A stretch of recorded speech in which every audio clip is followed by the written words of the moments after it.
বাংলাদেশ ও ভারতের ভেতরে থাকা ১৬২টি ছিটমহলে যৌথ জনগণনা শুরু হচ্ছে আজ থেকে। এই গণনা চলবে ১৬ জুলাই পর্যন্ত। দুদেশের প্রতিনিধিদের নিয়ে ৭৫টি যৌথ দল এই জনগণনা করবে। ভারতের ভূখণ্ডে ৫১টি বাংলাদেশি ছিটমহল আর বাংলাদেশের ভূখণ্ডে ১১১টি ভারতীয় ছিটমহল রয়েছে। এর মধ্যে ভারতের ভেতরে থাকা ছিটমহলে গণনা করবে ২৫টি দল, আর বাংলাদেশের ভেতরে থাকা ছিটমহলে গণনা করবে বাকিরা। এই জনগণনার ফল প্রকাশ করা হবে ২০ জুলাই।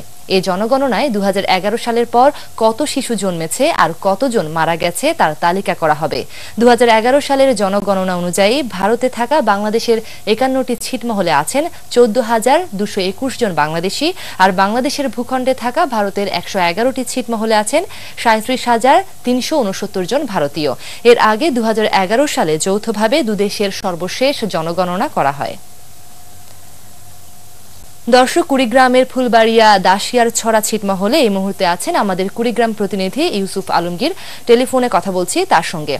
ইউসুফ, ছিটমহলবাসীর জনগণনা তো শুরু হয়েছে, তো আজকের কি অবস্থা আপনি দেখতে পাচ্ছেন? ছিটমহল গণনা শুরু হয়েছে।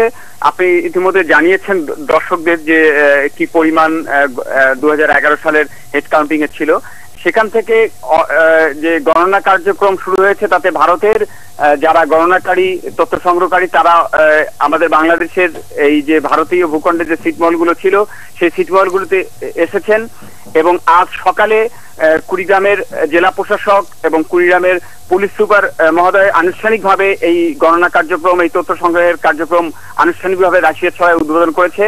এবং সেখানে যে বিষয়টি, সবচেয়ে বড় বিষয়টি সেখানে যে যদি কোনো এইখানকার ছিটমহলের মানুষ, অর্থাৎ ভারতীয় ভূখণ্ডে যে ভারতীয় ছিটমহল, বাংলাদেশ ভূখণ্ডে যে ভারতীয় ছিটমহল ছিল, সেই ছিটমহলের মানুষ যদি নির্দিষ্ট ভূখণ্ডে যেতে চায়, মূল ভূখণ্ডে, তাহলে সেই মতামতটি জরিপ হবে এবং সেটি ফল প্রকাশ হবে, আপনি সেটা বলেছেন। এবং সেখান থেকে সেই সঙ্গে এখানকার উন্নয়নের জন্য এবং কি পরিমাণ মানুষ আছে এটি এই গণনা এবং জরিপের মধ্যে উঠে আসবে। এবং সেখানে যারা ভারতের থেকে তথ্য সংগ্রহকারী বাংলাদেশে এসেছেন তাদেরকে সার্বিক সহযোগিতা দেবার জন্য এখানকার স্থানীয় প্রশাসন এবং এখানকার যে সমন্বয় কমিটি আছে, ভারত বাংলাদেশ বিনিময় সমন্বয় কমিটি, তারা সর্বাত্মক সহযোগিতা করছে এবং সেই সঙ্গে সার্বিকভাবে খুবই চমৎকারভাবে সুন্দর পরিবেশে এই গণনা শুরু হয়েছে। ধন্যবাদ ইউসুফ। দর্শক, আমরা কথা বলছিলাম কুড়িগ্রাম প্রতিনিধি ইউসুফ আলমগীরের সঙ্গে।